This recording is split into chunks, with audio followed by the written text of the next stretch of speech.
чин аз шаҳри Москва. имрӯз қатъияпаи Гулҷаҳон меҳмонӣ омадагӣ будем. як меҳмондӯст, меҳмоннавоз, бонуи зебо, коргари Фабер буданд пештар. ҳозир мо номнавис шудам. Директори Фаберлик буданд. Сторамо директор. мои меҳмонӣ даъват кардагӣ буданд. қати хосият ё ва апаи Гулҷаҳон ҳама каса беҳад нағз шиштем ва акнун тарафи хона роҳ гирифтем. насиб бошад ҳозир то станция меравем. аз станция хонамон таксикати меравем. мо айни замон шаҳри Шербинкова қарор дорем. тарафи Подмосковия пиёда рафта истодаем. онҳое ки то ҳанӯз дар ширкати бонуфузи атомӣ номнавис нестанд, марҳамат биёед духтаро бо мо ҳамкорӣ кунед. ҳавои Москва беҳад нағз. ҳамин хел плюс 3 градуса плюс 3 хунук не вообще. ҳавои тоза ҳамин хел прогулка ҳазм мешавад. хурдаги мо зиёфатамо ҳазм мешавад. ҳамин хел духтаро ҳаматон ба ҳамин рӯзои нағз насиб гардад. худоро шукр мекунам ки як сол пеш ҳамин спонсори ман, наставники ман маро ба ҳамин ҷо даъват кардан. беҳад шод ҳастам. сипосгузор ҳастам ки ҳамин атомикати шинос шудему. ҳамин хел рӯзова расонд худованд. ин боиси фахр аст барои ман ки бо чунин занҳои муваффақ, меҳрубон суҳбат доштем. суҳбатҳои гарм беҳад ҷолиб гузашт. дина бошад чорабини моям аҷоиб гузашт. кани духтаро аз кадом шаҳр тамошо карда истодаед? эфири моро нависед. онҳое ки нав пайваст шуданд, хуш омадед.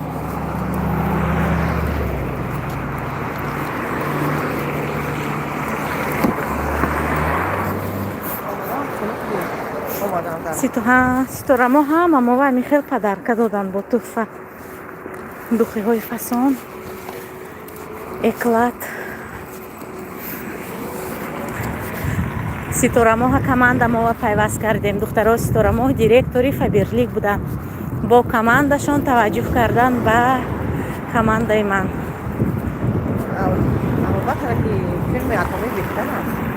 албатта атомӣ маҳсулотҳои беҳтарин дорад, маркетинг плани беҳтарин дорад. барои ҳамин ҳама ҳамин ҷо таваҷҷӯҳ карда истоданд.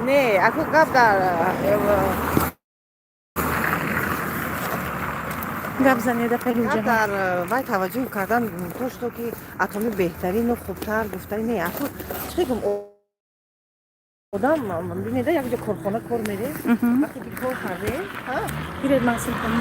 вақте ки як ҷо кор кардем албатта ки аввал кор душвор, мо ҳамун корро розигӣ метем. баъд кор ки осонтар пайдо шуд, албатта ки мо кори душворро партофта кори осонро меқапем ко ҳамихел не. барои ҳамин бо мурури замон нигоҳ карда мешавад. як вақте буд ки хуб буд, нағз буд, кор мекардан хуб буд. лекин ки вақте ки кори осонтар бошад, чӣ ба не ки кори осон кардан мехел. албатта ман ҳамин фақат ҳамин мисол мебиёрам дар баён ки давраи пеш ҷориби абрешимӣ набуд. ҳама ба рубои хаскати вай ҷамъ мекардам. вай баъд ҳама пилисос истифода мебарам. барои чӣ ки ҳама мехоҳад ки зиндагӣ осонтар хубтар кунанд. албатта ки ҳамин компаниям ҳамин аст ки дар вақташ буд кардетон. ҳозир бо осонтар баромадан марҳамат кунед ба осонтари кор. ҳамин хел нест. ҳамин хел ин сабабо ғайр аз ин ки шумо ҳам ин вақте ки бо пилисос кор мекунед, шумо вақти шумо камтар чанг дар осмон намехезад, саломатии шумо да фоида чанд тарафа. албатта ки атоми ҳам ҳамин ки шумо да ҳам даромад мегиред, ҳам саломатитон табобат мекунед ки бисёр биодобавкаҳои хубу беҳтарин дорад. пилисосам ҳозир чанд намудаш баромадагӣ моиши хеле не акуман ҳисоби кор мегӯям. не ҳамуна мегӯям ки замона пеш рафта истодааст ҳама чиз. аку вай пилисоса чанд намуд омадааст ҳамин ки вай пилисос چه خیلی سترکتور با شما میغلطه با کی کار میکنه نه اکو کدام که چه خیلی کار میکنه با کی کار میکنه بله. همون قدر اکو پلیسوس هم اکو کشی صدا رفت کار کردن با کی کار کردم کجا میروید؟ البته که اتمی خوب است با کی کار کردن با خوبتر است که دانی که با کی کار کرده ایستاده ایتون بله با بله. همه جو میگن که به پیر مرا که در امانی گرچند سکندری زمانی البته که این سخنو بهوده نیست. البته همین حساب آدم وقتی که کار سر کرد باید که داند که با کی کار سر میکنه برای خود نستانی که خوب یافته کار سر کردن هم این یک دولت است. دخترها مهم مثال کاری شما یک از پیش بردن نه مهم اون که راه درستی کار رو برای شما نشان دهد. نه اکو همون کار اکو بسیار وقت میگن نستامنیک یاردم دادن و نستامنیک این نستامنیک نیست که شما به آدم میتید و سترکتور شما ساخته میده پول میتید پول میتید نستامنیک همین یکی شما نستایید میکنه اکو شما направленный направленный дороги خیلی باید موفق شدگی شما را کوشش میکنه که به همون موفقیت ها برای نستامنیک انا همون نستامنیک نمی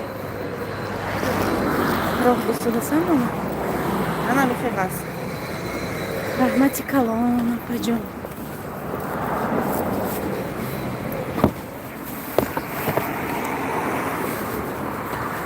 انا همین خیلی دخترای عزیز این حاضر لایف خاک از اپای گلجهان بود برای شما راهی درستی کار فهمانیدن. همین موتیواسیا گرفتم که دینا از چوربینی از محفلی همین دینا شب گذشتگی عجایب موتیواسیا زیاد گرفتم. انشالله رفته کارا باز هم مستحکمتر و سختتر میقپیم. مانند اتمی یگان شرکت این خیلی راههای آسانی پیش رفتن ندارد. به حد راهش آسان. اگر یک ریشه کار دانی از همه مهم خرید مجبوری ندارد، خرید هر ماه ندارد.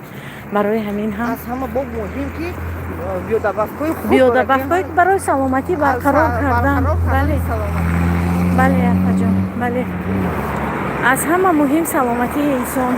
حقیقت گفتید لیکن سلامتی که بسیار وقت آدما میگن وقتی رجیستراسیون میشن میگن که ما برای پول رجیستراسیون شدیم نیستیم، ما برای سلامتی خدا ما رجیستراسیون شدیم. گفته همیشه که ما برای طبابت وقتی که آنها میگن طبابت میگن بعد بیزنس میخوان. بله میگه که بله وقتی ما شفا یافتیم اصلا بیزنس. بله برای شما وقت چقدر است رکلام.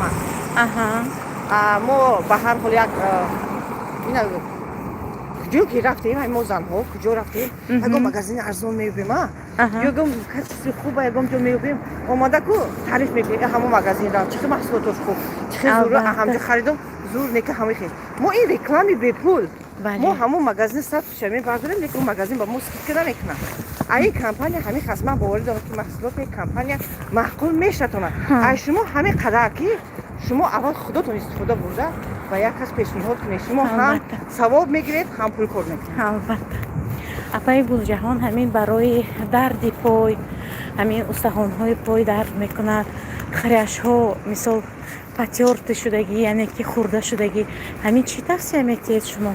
شما آفتی زیادتر دارید سراغ اساس بیودبافکا یا назначение نمیکنند بیودبافکا این همچون خوراک هر روزه استعمال خوراک این آدم خودش باید همون بیبری خودش را کنه برای چی من کجا میدونم که می خدا کدام میوه فایده داره کدام من کدام یک سبزیجات یک کیلو میخورن یک نمیام یک کیلو پمیدور خورده نمیتونن ده زبونشون وای میشن یک کیلو ناز یک کیلو سیب خورده نمیتونن که دمیش میاندازه میگن جرقات خورده نمیتونن همین خیلی هر ارگانیسم یک کیلو اون سیب آدم خراب میکنه جرقات فایده میکنه یک کیلو نه البته که بیودبافکا هم همین است اول که پیش از اینکه بیودبافکا را استفاده بردن با دکتر مصلحت کردن در کار فهمیدن در کار که کدام ویتامین کمی کرده انا بعد شما آماده مراجعت کنید که ما با همین ویتامین ها نمیرسیم ما همین ویتامین میگیریم انا هم وقت ای خیلی دگیریم ای تجربه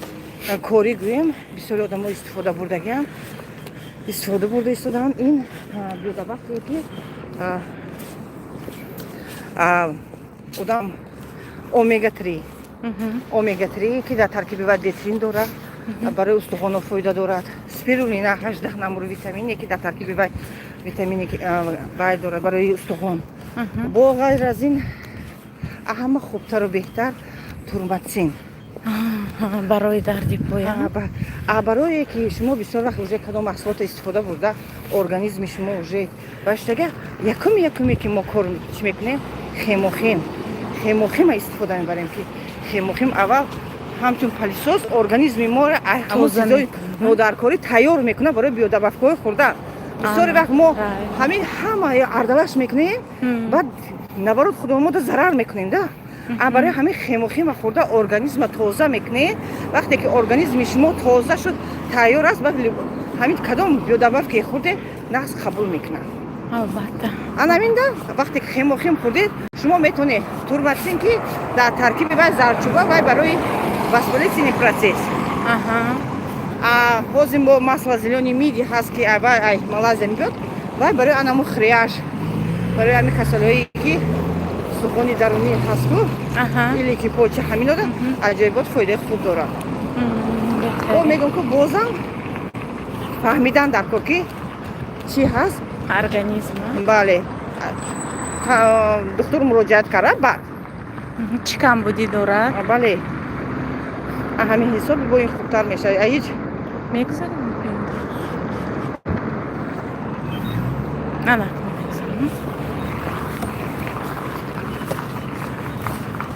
ана ҳаминҷо переход мерем.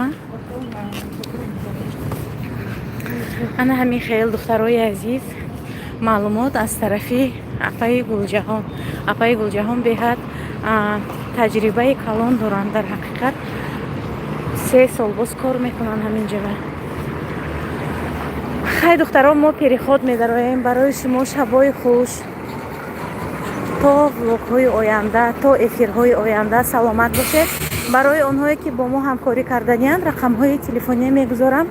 марҳамат бо мо ҳамкорӣ кунед. саломату сарбаланд бошед.